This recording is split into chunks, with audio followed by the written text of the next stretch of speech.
everyone.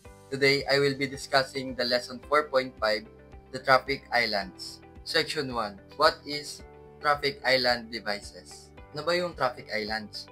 Yung traffic islands, yun yung lugar sa kalsada na ginawa bilang guide o channel kung saan dumadaloy ang mga sasakyan. Sa madaling salita, tumutulong sila upang maging maayos at ligtas ang mga galaw ng sasakyan sa daan. Section 2, functions of traffic islands. May dalawang uri ng function ang traffic island. Una ay para ihiwalay ang mga pedestrian sa mga dumadaang sasakyan upang maiwasan ang mga aksidente. Pangalawa, para kontrolin ang daloy ng trapiko, pabawasan ang banggaan at sagabal at gawing mas mabilis at ligtas ang mga biyahe para sa mga motorista. Section 3, classifications of traffic islands. Iba-iba ang uri ng traffic islands, depende sa location, design, at sa purpose nito. Ito yung mga example ng mga traffic islands. Number 1, pedestrian island or pedestrian barriers. Ito ay nakalagay sa pagitan ng sidewalk at kalsada. Layunin nito na pigilan ang mga pedestrian na tumawid ng basta-basta sa kalsada at pigilan naman ang mga sasakyan na dumaan sa sidewalk o magparking sa sidewalk at pigilan ang sasakyan sa pagparada o sa pagdaan dito. Number 2, traffic islands. Ito naman ay yung nakataas sa gitna ng kalsada. Ang gamit naman nito ay paghiwalayin ang mga sasakyan sa magkasalungat na direksyon at pigilan ang mga sasakyan na mag-counterflow o mag-overtake sa maling kalsada. May tatlong sub-classification ang traffic islands. Una, ang division islands. Ito ang mga isla na ang pangunahing gamit ay paghiwalayin ang dalawang magkasalungat na direksyon ng sasakyan upang maiwasan ang head-on collision. Pangalawa, channeling islands. Ito ay ginagamit upang gabayan ang takbo ng trapiko, lalo na sa mga lugar kung saan nagme-merge o naghihiwalay ang mga lane. Pangatlo, rotary islands. Ito ang mga rotonda or roundabouts na matatagpuan sa intersection. At ang rotary island din ay may tatlong purpose. Una, upang pigilan ang mga pedestrian na tumawid sa mga delikadong kalsada. Pangalawa, para bawasan ang pagkantala ng trapiko at maiwasan ang mga hindi maingat na pagmamaneho. Pangatlo, kontrolin ang galaw ng pedestrian at gabayan sila sa tamang tawiran. Lastly, kung titingnan natin, ang mga traffic islands ay simple lang sila kung tingnan, pero malaki ang impact nito para sa ating mga pedestrians at saka mga motorista. Ang mga traffic island kasi ang nag-organize at nagpapanatili ng safety ng bawat isa. Yun lang po. Peace! Now, let us proceed to lesson 4.6, which is other control devices and aids. The improvement in traffic caused various complexities in traffic control and traffic directions.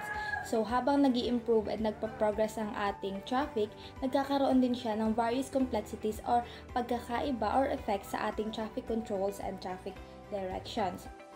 The previous standard traffic control devices have their limits or weaknesses. In this regard, traffic managers conceive a new or additional control devices and aids. Yung ating mga previous standard devices, yung mga dati nating mga standard devices is meron silang mga weaknesses or limitations. That is why yung ating mga traffic managers is nagkaroon ng nag-conceive sila ng new or additional traffic control and aids. Unang-una sa ating traffic control and aids is the median barrier. So these are usually movable concrete or hard plastics with or without water inside.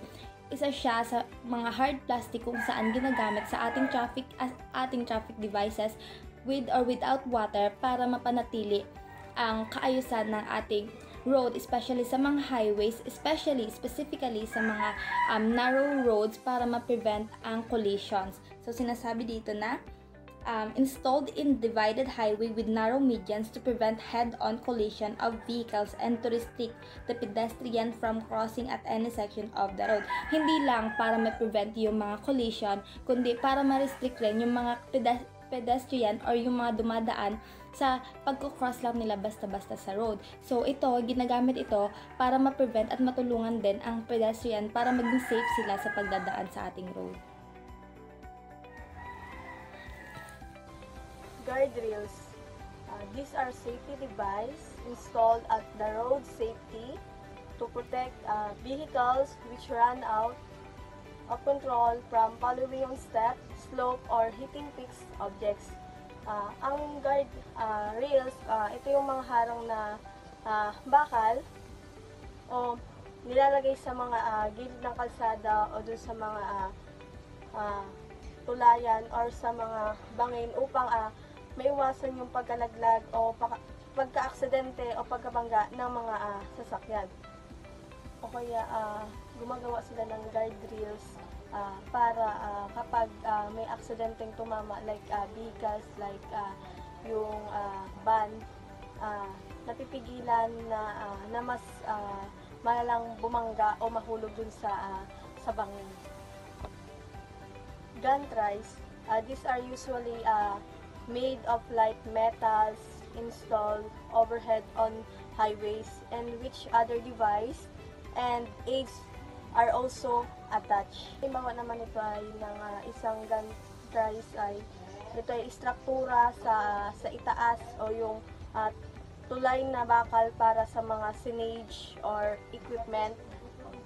Kumaga ito ay isang mataas na istrukturang metal o yung kahoy na ginagamit upang magbitbit ng mga kagamitan, karatula o mga camera or mga ilaw o para sa mga constructions. Ang gantries ay may mataas na istruktura o karaniwang bakal na nagsisilbing platform o holder ng mga electronic signage, speed camera, RFID sensors, traffic lights, constructions lanes o makikita sa mga expressway, toll plaza, construction sites or supports. Reflectorized markers or cat's eye and solar markers. These are markers installed along the curb lines and on the division lines, providing reflections during the night and when visibility is very low. Ibig sabihin nito, ito ay ang mga marker o palatandaan na inilalagay sa gilid ng kalsada at sa mga linya na naghahati ng mga lane. Nagbibigay ang mga ito ng reflection o liwanag tuwing gabi o kapag mahina ang visibility dahil sa ulan, hamog o dilim. Nakakatulong itong gabayan ang mga driver upang makita ang kalsada ng mas malinaw at maiwasan ang aksidente. So next is letter E, traffic bollards. These are upright metals, woods, plastics, or any other hard materials installed along side streets and non-parking areas to limit the movement of motor vehicle. So, ibig sabihin nito, ito ay ang mga patayong poste na maaaring yari sa metal, kahoy, plastic o iba pang matitibay na materyales.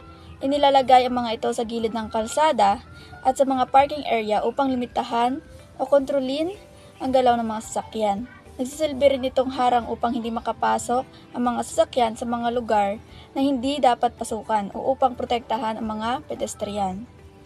Next is traffic cones. These are usually made of plastic materials or any lightweight materials used as a replacement or aid to early warning devices. So, ang traffic cones daw ay gawa sa isang plastic materials or any lightweight materials na ang purpose naman nito ay upang magbigay ng warning sa ating mga road users.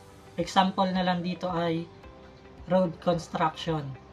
So, dito maaaring gumamit ng traffic cones upang magsilbing warning sa ating mga road users na mayroong kalsadang ginagawa.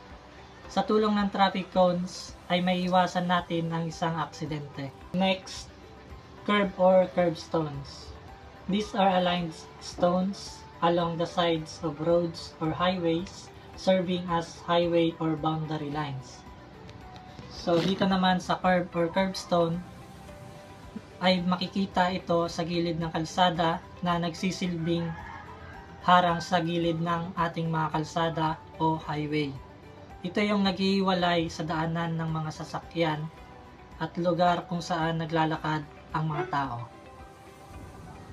So, let's proceed to closed-circuit television or CCTV.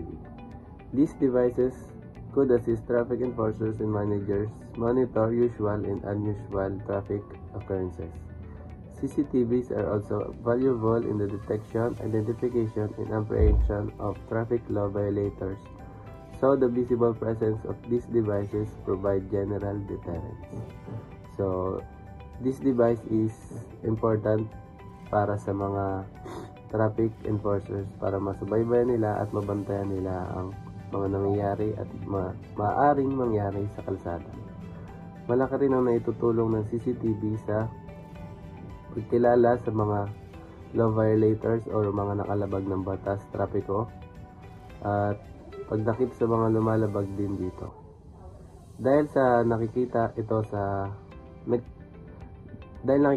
sa kalsada, nagbibigay ito ng banta sa mga law violators na wag nang gumawa or wag nang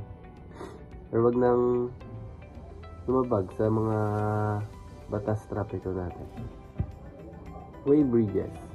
These are either installed permanently on the road pavement located at the entrance of the thoroughfares, or some of these are movable. Way bridges are used to monitor overloading or exceeding load limits of motor vehicles, particularly cargo trucks. This device is ginagamit para masukat or matukoy ang bigat ng sasakyan or ang kargamento nito. Maaari itong permanente na nakakabit sa kalsada or pwede rin itong nagagalaw or movable. Ginagamit ito upang matukoy at malaman ang bigat ng sasakyan at ang mga dala nito para maiwasan natin ang pagkasira ng mga kalsada o pagkakaroon ng aksidente sa ating mga kalsada.